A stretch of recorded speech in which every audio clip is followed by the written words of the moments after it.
माझं नाव प्रणिता जयशंकर काळे, धाराशिवमधली आहे. मी आज आत्मदहन करण्याचं हे केलेलं होतं आणि आनंदनगर पोलीस स्टेशनला मी कंप्लेंट दिलेली आहे घरातल्यांच्या विरोधात. तर घरातल्यांनी मला वारंवार धमक्या दिलेल्या होत्या.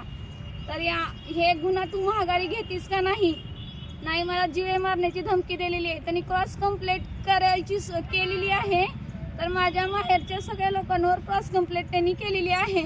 तर त्यांनी माझं एवढंच म्हणणं आहे, माझे आई वडील भाऊ त्यांचं CVR चेक करा तुम्ही, आणि ते गुन्ह्यामध्ये होत असते आहेत तिथं तर त्यांना तुम्ही हजर करा. त्यांना 1 वर्ष नाही 10 वर्षाची सजा द्या तुम्ही. आम्ही हजर व्हायला तयार आहोत.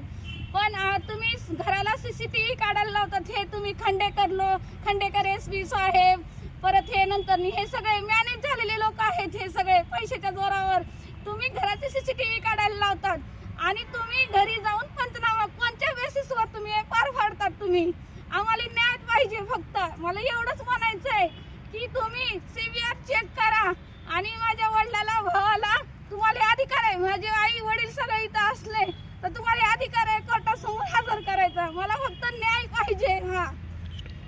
आत्मदहनासाठी आलेलो होतो.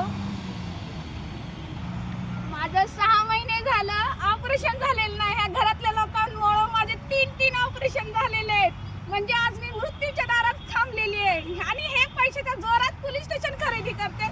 आम्हाला न्याय नको आहे का? मला एवढंच म्हणायचंय. त्यांनी CVR चेक करावं. आम्हाला न्याय पाहिजे. आम्ही आरोपी आहोत ना, तुम्ही सिद्ध करा आम्हाला. आम्ही आरोपी आम्ही खायला तयार आहे. 10 वर्षाची जेल घ्यायला तयार आहेत. पण आम्ही आरोपीच नाही. तुम्ही सिद्ध करू शकतात. तुमचा अधिकार आहे. पोलीस मी आज सांगते तुम्हाला, आज मी शांत बसलेले. मी पुन्हा अजून आत्मदहन करणार आहे. वारंवार करत जो